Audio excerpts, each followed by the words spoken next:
with the trusty old bait bucket because I came down earlier and threw out some bait to try and get the fish into the swim and all excited. Now, we're going to kick off ledgering. We're using just a normal fixed spool reel, ledgering rod. Do you know what ledgering is? Is it something to do with weights? That's absolutely correct. So what we're going to do is put a bait on the bottom of the riverbed because barbel are almost always bottom feeders. They hang in the current like that and then they move upstream and they just tip and pick bait up off the bottom.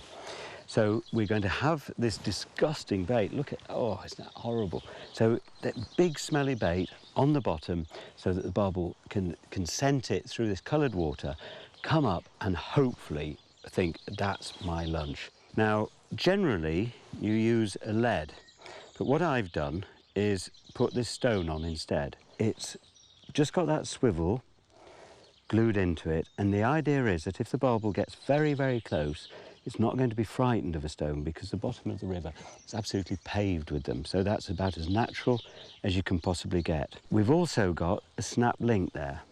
What we're going to do, the snap link just opens up like that.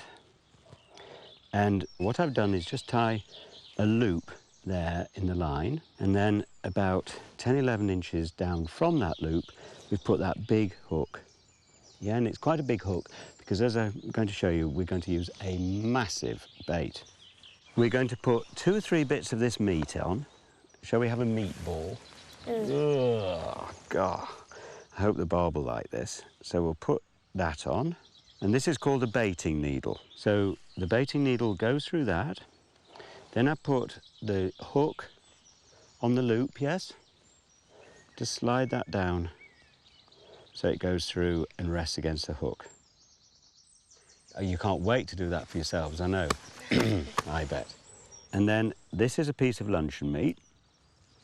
And I've just chopped a bit off about the size of a conker, something like that. Now, exactly the same thing. Push the baiting needle through the luncheon meat, yeah?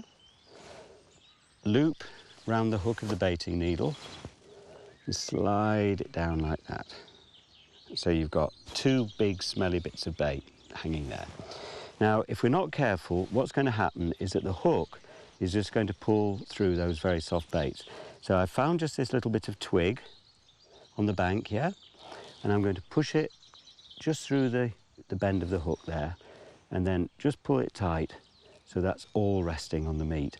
Now, if a barbel comes up and takes it, because this meat is so soft, I'll be able to pull the hook through the meat and hopefully hook the barbel. Barbel love meat, they love eating meat, and this is really big and it's really smelly, so it should attract the fish. It's dead easy way of fishing because we always try to fish the Mr. Crabtree way, which is all really about simplicity. Then all we do is put that loop back onto the snap link like that and close it up so that's all nice and tight. So we've got the stone as a lead moving up and down the line.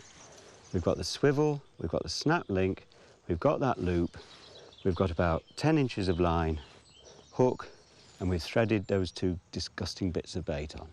And we're all ready to go and catch a barbel.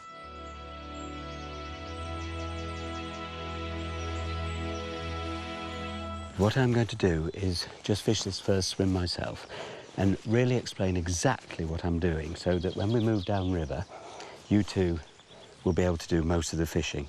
So you 2 stay up here while I go down these little steps.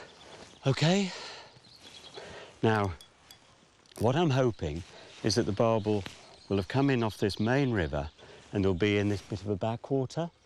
So the idea is to cast the bait out around about there so it will settle somewhere down there, okay? Okay.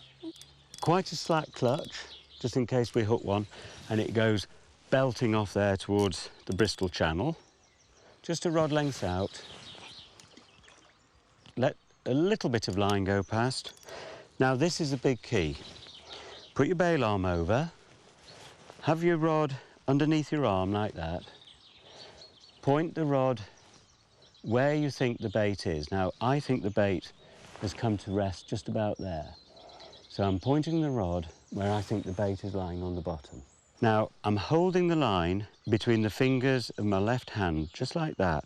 What I'm doing is just feeling for a bite, so that when the barbel picks the bait up, I'm going to get all sorts of indications. Sometimes you'll just get a slow, steady pull.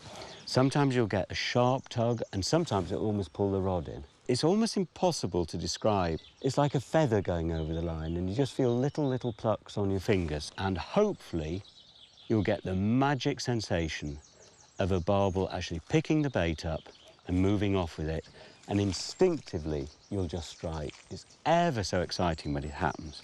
Ooh, I just had a bite. Just had a bite, girls. I really should have struck, actually. It was like 2 big knocks. It was like bang, bang. How deep is the river? Good question, that. The river down here is about 7 or 8 feet, something like that. And where we'll be fishing later, it's probably 12, 13 feet deep, so we really have to be careful safety-wise. The great thing about touch ledgering is it's so easy, so simple, and you can keep moving downriver, you can keep fishing different spots. It's real Crabtree stuff, really straightforward, but it's so exciting. I can't wait for you to get a bite. Yes! I think this is a chub. And I think it's a chub that's got into the tree root and broken me. First cast, first bite, first fish, and it's gone. Let's go.